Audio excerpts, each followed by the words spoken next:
Even before it came, there were worries about Season 10 of MST3K, and part of it was because it didn't seem to be coming. The show was being pushed back, until finally in February, months before the season would even start, the bad news hit. The show would be canceled. Jim Mallon and Kevin Murphy both said that they were open to continuing the show if another network picked them up, but had to admit that there was little optimism there. At the very least, the final season would give them a full run, even if it didn't include the back 9. Like Seasons 1 and 2, Seasons 9 and 10 were 13 episodes, in a way, giving a bookend to the show. This was even given a stronger sense as the series closes, with Mike, Tom, and Crow watching The Crawling Eye together, the first episode from the Comedy Central days. Things started out strong with Soul Taker, which gave the show a chance to look back even as it prepared for its final lap, with both Joel and Frank making an appearance in character. When I was down on Earth, I found that Dr. Forrester had sabotaged the satellite of love, so a lot of the major working components would self-destruct in 10 years. I knew there was something weird about that guy. Yeah, so I came up here to fix it for you. Yeah, the satellite is falling apart, and of course, Mike is hopelessly out of his depth. All right, shields up. Shield? Keep smoking. Arm photon torpedoes. Mike, we only had that one photon torpedo, but Crow set it off in your locker, if you'll remember. Okay. Well, then close hex field. Whoa. Whoops. There. I've broken the hex field. Carry on. I'll be in my ready room. So it's really lucky that Joel returned to save them in time, although not to bring them back to Earth. Like I said, we've got a whole season left. The movie itself is sort of like Final Destination if you replace Death with Joe Estevez and some guy who looks like Eric Stoltz from Mask. Written in part by the female lead, the only notable thing about the movie is the indignant response by its director, Michael Rissi, who took umbrage at the way the film was edited to fit in the show's running length. Because Rissi has done nothing since to warrant anyone paying any attention to him at all, he expressed this by going on IMDb and writing a review of his own movie just so he could complain about this mistreatment. In his defense is the fact that it won an award for genre for a direct-to-video VHS, and if you think that's stretching things, he also points to a 2.5-star review he got in a video game magazine. Both of which are a defense on par with me speaking of my acting abilities by pointing out my credit on IMDb's page of being the only name listed under Rest of the Cast. Hi, folks. You may be wondering if I'm Martin Sheen. Well, I'm not. Turns out I'm his vastly more talented yet less appreciated brother. Thank you. Episode 2 proved that the reins were off on this final season, as a not even remotely science fiction work was showcased right away, a film called Girl in Gold Boots. And try not to be surprised, but a movie with that title doesn't really show much respect for women. At least she had enough guts to get away from you. Hey, they have tacos. It's the story of a girl who ditches her job in a diner to join a hoodlum and later a hippie in heading to L.A., so she can become a dancer. Aim high, sister. The film is basically a collection of things that happen that ends with people who did bad things being miserable and people who didn't smiling, so everything must be good. Inexplicable things in this film include a scene of them riding around on a dune buggy that looks like it should have a Fisher-Price logo on it, and the editing being so bad that at one point a character appears to teleport into the scene. You know, I can't get over your name. It's a funny name, Critter. Some fellas gave me that name when I was in preschool. I'm back. Yeah, you know, it's between India and Tibet. I helped the natives herd yaks in Himalayas. Yeah, you're kidding. Anybody notice that I'm here now? Which brings us to our third film, and this is a movie that absolutely fascinates me. I would like to have a half an hour to talk to whoever made it.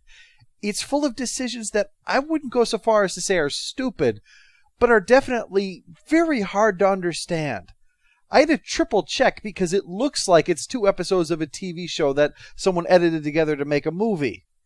It's called Merlin Shop of Mystic Wonder, and Merlin and the wife open up a shop in the modern day to supposedly help people, but the items in the 2 stories instead lead to questionable results if that is really true. In one tale, a self-important critic, no, not me, shut up, and his sterile wife who wants to have a baby come in, and he's given a copy of Merlin's spell book to prove Merlin's bona fides, despite the incredible power that possesses, because Merlin don't give a shit. Bad things happen, a cat is set on fire, and the guy is aging because magic costs life force, except nobody told him that. And kind of makes you wonder if Merlin is sacrificing virgins or something to keep doing his wizarding. The second and final story involves an evil monkey toy that bangs cymbals together, one of those. But it's going to kill everybody. This story is an edited down version of another movie from the 80s. And as if this entire thing didn't feel like a bad parody of Tales from the Dark Side, the movie has a framing device akin to the grandfather-grandson element of The Princess Bride, only it's Ernest Borgnine, and a kid who was never anything before or after this movie was made. I cannot describe enough my fascination with this film that feels half like it's Tales from the Crypt knockoffs, and half like a weird dream you remember once having. Why Merlin of all people? Were more stories planned like the first one, only the budget ran out after one story and had to just throw in the monkey movie and the frame to try to cover it all up? It's like they needed a film doctor and had to settle for a shady film veterinarian instead. Okay, now we're in hell. By the way, let's stop for a moment and really appreciate what is going on at this moment. You are listening to SF Debris, talking about watching Mike and the Bots, who are watching Ernest Borgnine, who's telling a story about Merlin, who has been framed around an old 80s movie, which is currently showing a clip from a classic cartoon. That is some Inception level shit there. Who knows how deep the rabbit hole goes? Turn around and see, is somebody recording you at this moment? At this point, I would assume yes. So evil wins, Grandpa Borgnine? That's right. Even your tiny soul is doomed, Billy. I don't know how anything can follow that, but our fourth episode certainly tries, and that's Future War. This is what happens when you take the Terminator, Jurassic Park, and Time Cop and make a movie based on all of that for about $30. Cyborgs with pet dinosaurs track down runaway slaves, which come here in pursuit of an escaped slave who is a surefire version of Jean-Claude Van Damme, or as Mike calls him, Jean-Claude Gosh Darn. It involves a nun and a sort of halfway house full of fat guys, and just when you think it can't get more silly, a supposed newsman shows up and is filmed by a guy who is clearly holding a camera that they made out of cardboard. Thanks for playing reporter and camera guy with me. I think the cardboard camera's working good. Now, I will always remember this movie because when I saw it broadcast, I actually got home late that day, and I came in during this long lull of the nun and the mysterious stranger, and there's talk of drugs and life on the street, more like a Lifetime movie about finding your place or something like that. And then out of nowhere, a dinosaur burst through the wall, completely untelegraphed. And that ranks in my top 10 most surreal moments of my life ever. Episode 5 is The Blood Waters of Dr. Z, the first of 4 films this season that are about a man turned into a monster. Yes, 4 out of 13 with the same premise, and that's not factoring in whether you think being turned into a baby or having to live as Joe Don Baker would qualify as being a monster. The entire opening of the film is a hilarious look into one pitiable man's obsession with sea life. I need to simplify my masturbation ritual. So this guy is obsessed with sea life, deliberately makes himself into a sea monster, and goes on a killing spree to avenge himself on people for the least trifles. Then he kidnaps women to try to create a mate and generally makes an ass of himself.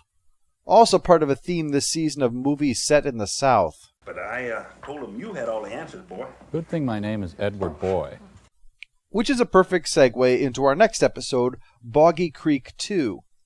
What's weird is that if you watch Boggy Creek 2, there's no sign that this is a sequel to anything. So you're left to wonder, is this a Troll 2 kind of thing where they just slap the number on the end of a completely different movie? Nope, this is the sequel. And what's crazier than that is this is technically the 3rd film in the series, but the creator refused to acknowledge the first sequel and called this one number 2. A fact Mike and the bots would certainly agree with. When Tom isn't obsessed with mud wrestling, of course. I'm not joking. The mud's almost up to our doors. Look, here it is. This is all we have to do. Get naked and wrestle! The original was actually one of the granddaddies of the found footage horror movie and made $20 million on a shoestring budget. The original sequel featured Mary Ann from Gilligan's Island and the daughter from Different Strokes, the one that held up the video store. Well, this sequel is about them searching for the subject of the original movie, a local version of Bigfoot. And then they find him, and there's a whole lot of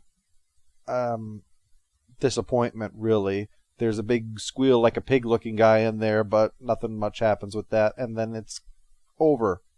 Yeah. So let's move on to our next one, Episode 7, which is another man turned into a monster movie. The oddity about this one being that it's co-written by Bill Finger, the co-creator of Batman. It's about a guy who gets a bit of meteorite stuck in his skull, which draws in energy that turns him into a lizard man sometimes. The same thing that happened in an old Indian legend. Here. What was that? I don't really know. Let me make up a quick legend here. That's Johnny Longbow, by the way, but the explanation of his name's meaning, well, has kind of a double entendre sound to it, so they wind up calling him Johnny Longbone. All these movies have been great so far, but the standout episode for me this season has to be our next one, Final Justice. Joe Don Baker of the beloved episode Mitchell is back, again in the role of cowboy cop. This time, though, it's even more literal. He plays the improbably named Thomas Jefferson Geronimo, a sheriff's deputy who talks of his Indian background and also likes to challenge bad guys to gunfights like the Old West. He does so with one of two mafia hitmen that he chases over the Mexican border, which he does because he don't give a damn. The other one, the dead guy's brother, plans to get revenge and escapes while the plane bringing him back is held over in Malta. Cheap crap. Get your cheap crap here. John Rhys Davies for sale. Apparently Baker did not take kindly to his treatment in Mitchell, so this time their treatment of him makes that of Mitchell look downright respectful. Geronimo is treated like the most useless, pointlessly violent, disgusting pig of a man who has ever walked the earth. Sitting through this movie convinces Mike that he's finally his chance to escape the SOL, just the same that Joel did after Mitchell, but no such luck for him. It's a pity, actually, that this wasn't arranged to be the final episode. Not only would it have been symbolic of Joel's departure, but there's something fitting about the final MST3K episode being called Final Justice. Well, they hustled him out of the village pretty quickly. But wait, I'm still sick and wounded. Goodbye. Episode 9 is clearly one that was done by the brains, for the brains. In this episode, Mike wins a bet against Pearl and gets to pick what they watch. So he picks the greatest drama of all time, Hamlet. She proceeds to send them a terrible made-for-German television version, showing that even the bard can induce pain. Still, you get the sense that they were ecstatic at having a chance to tackle something notable and celebrated, because even if the execution is awful, Shakespeare's words are nevertheless still there, and being able to play with something famous must have been fun for them. Hamlet, Yeah. for thine special safety, which we do tender, Uh-huh. as we dearly grieve for that which thou hast done, Okay. must send thee hence with fiery quickness. Quickness. The best part about this is that the murderous king's voice is dubbed by an uncredited Ricardo Montalban, that you can quickly tell because the moment he starts speaking in his first scene, he sounds like he should be in the Wrath of Khan. With an auspicious and a drooping eye, with mirth in funeral and with dirge in marriage, in equal scale, weighing delight and dole, taken to wife. Gertrude's Hair by Bozo. Episode 10 continues the man turned into a monster shtick with It Lives by Night. This makes even less sense than the last two, which at least had mad science in the first case and the inexplicable in the second. This one is about a couple that leave a tour group in a cave to do some humping, because, nothing gets your juices flowing quite like the smell of stale air and animal droppings. The guy gets bitten by a bat, and so starts turning into a bat himself because that's exactly how science works. Would have been really interesting if this was the one that was written by Bill Finger, wouldn't it? Anyway, you have to forgive them because this was a time when the public was convinced of all kinds of really silly things. Quicksand will swallow you whole, the Bermuda Triangle is real, hypnotism works, and in this case, all bats drink blood and are bursting with rabies. My whipper is small and furry. I hope that's okay.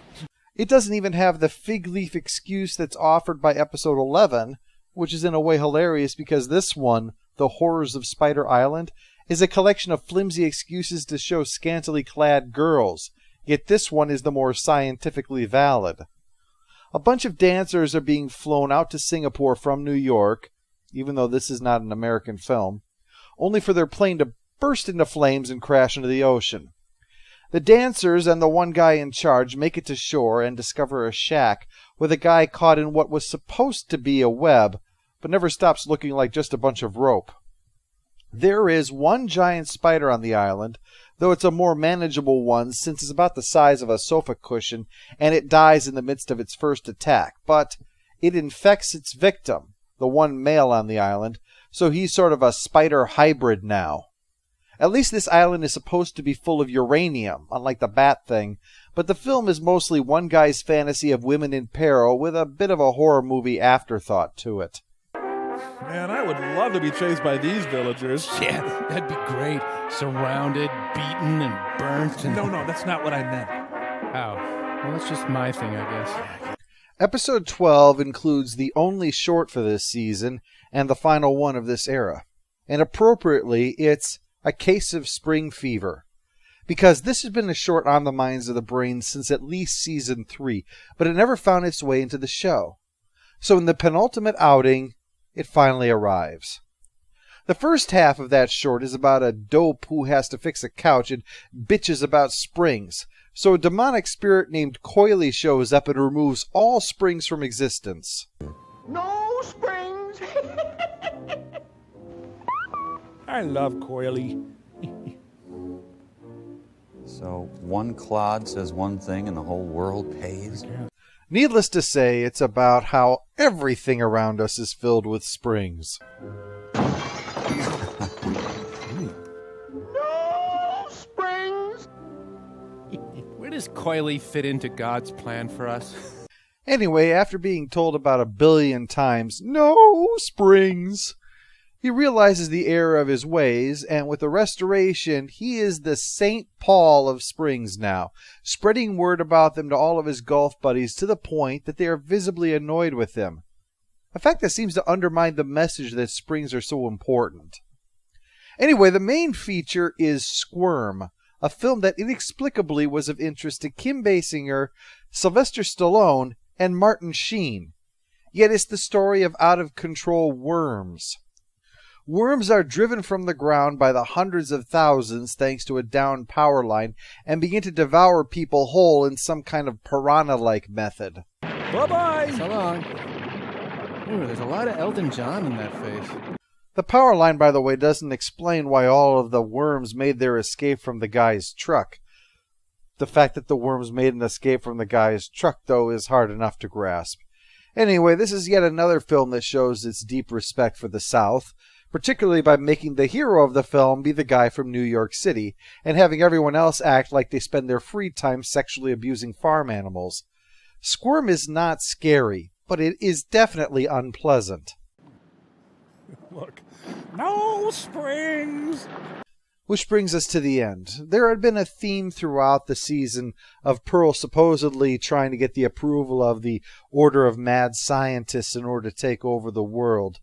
This didn't really get explored much, but Paul Chaplin did a hell of a turn in the second episode, playing the representative from there. I mean, he looks right out of a Tim Burton movie. Anyway, at the end, Pearl gets a joystick from Radio Shack and uses it to play around with the satellite of love.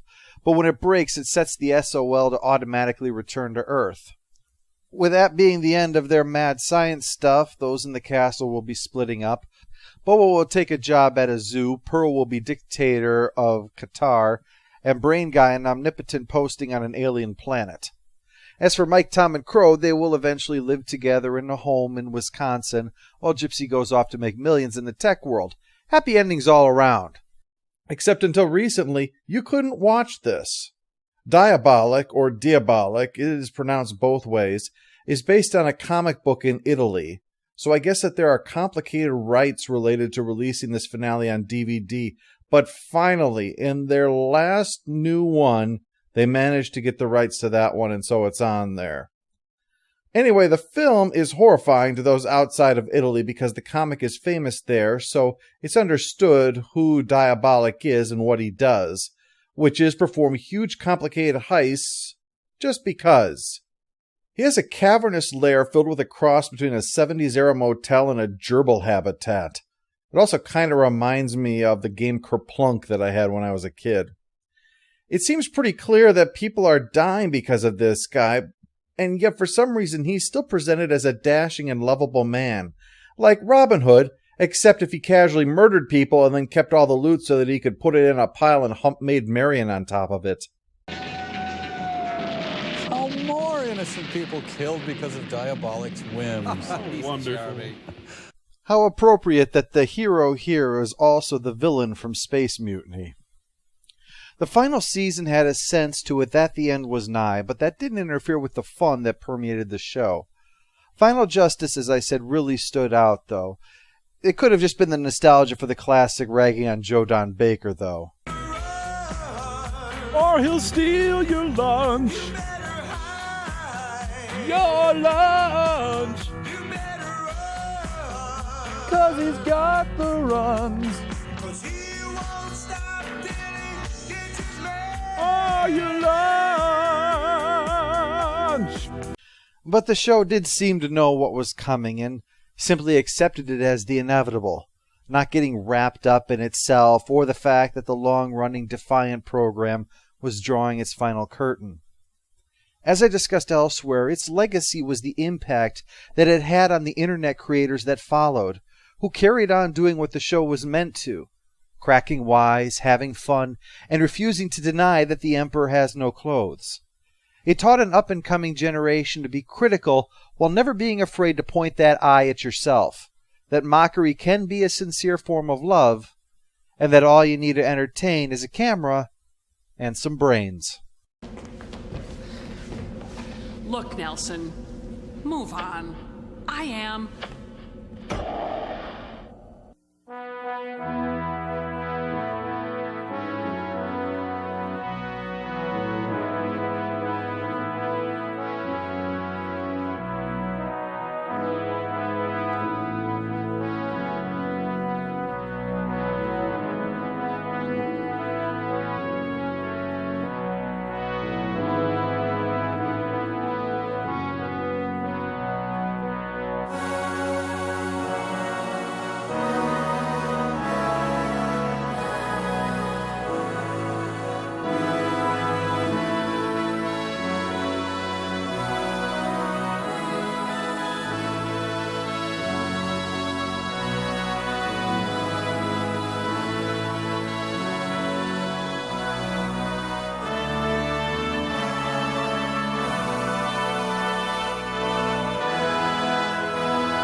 Waffles. Oh, we got movie stars!